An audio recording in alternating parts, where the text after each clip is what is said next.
Sindikat copet internasional beraksi saat gelaran WSBK di Mandalika, Lombok naik pesawat.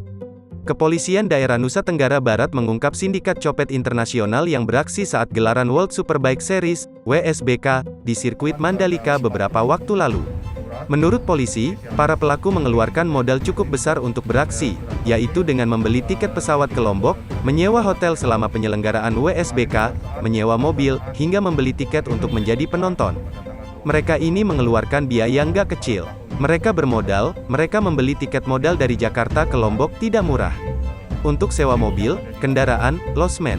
Kalau aksi mereka tidak tertangkap, balik modal mereka ini, kata Kabid Humas Polda NTB Komisaris Besar Polisi Artanto saat menjadi narasumber di program Kompas Petang, Selasa, tanggal 23 November tahun 2021.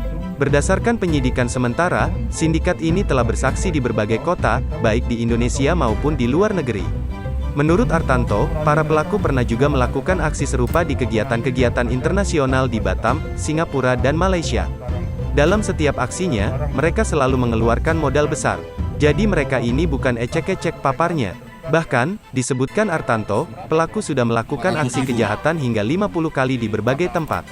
Saat ini, pihak kepolisian sudah menetapkan 8 orang sebagai tersangka. Artanto menjelaskan, pengungkapan kasus ini berawal dari penangkapan 4 orang yang sedang melakukan aksinya di sebuah minimarket. Berapa naik pesawat apa? Bermodal ya.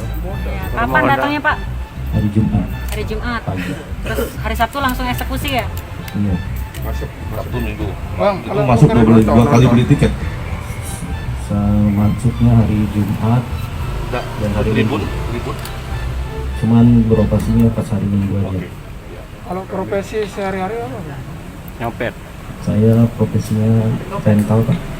Rental sepeda listrik.